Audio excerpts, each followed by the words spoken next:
Öksürük, ateş, gece terlemesi, yorgunluk, halsizlik şikayeti olanlar dikkat.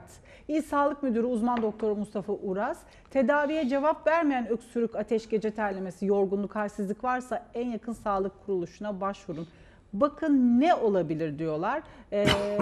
Bir izleyelim, üstüne konuşalım. Pardon. Tüberküloz yani verem maalesef dünyada hala önemli bir halk sağlığı sorunu olmaya devam ediyor. 2022 yılında dünyada 7,5 milyona yakın verem hastası bulunmakta. Bu sayı 1995 yılından beri dünyadaki en yüksek sayıyı oluşturuyor. Yani hastalık hala hepimiz için büyük bir tehdit oluşturuyor. Veremde erken tanı önemli. 2-3 haftadan uzun süren öksürük, kanlı balgam, ateş, halsizlik, öksürük, balgam çıkarma gibi semptomlarımız olduğu zaman en yakın göğüs hastalıkları polikliniğine veya verem savaş dispanserlerine başvurmamız gerekmektedir. İlimizde 2023 itibariyle 140 tane tüberküloz hastamız var.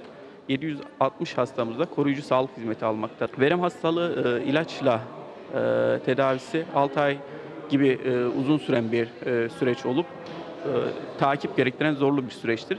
Verem tedavisi 6 ay gibi uzun bir süreç olduğu için bu dönemde hastaların tedaviyi aksatma veyahut da ben iyi oldum deyip ilaçlarını kesme gibi sorunlarla karşılaşıyoruz.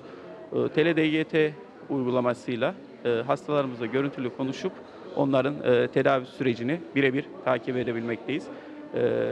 Tele-DGT uygulaması Türkiye'de ilk defa Samsung tarafından geliştirilip uygulanmaya başlamış bir süreçtir.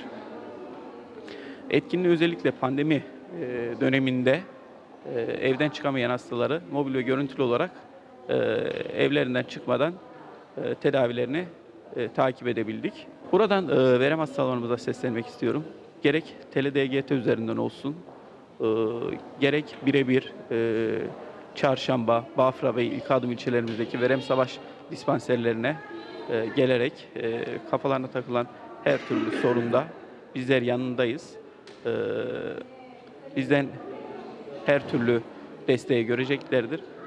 Son kez el ele verelim, tüberkülozu bitirelim demek istiyorum. Evet, 7-13 Ocak Verem Eğitim ve Propaganda Haftası olduğu için farkındalık yaratmak için de efendim bu Etkinlik, videoyu, bu faaliyet, etkinliği biz de sizlerle paylaşmak istedik. Evet.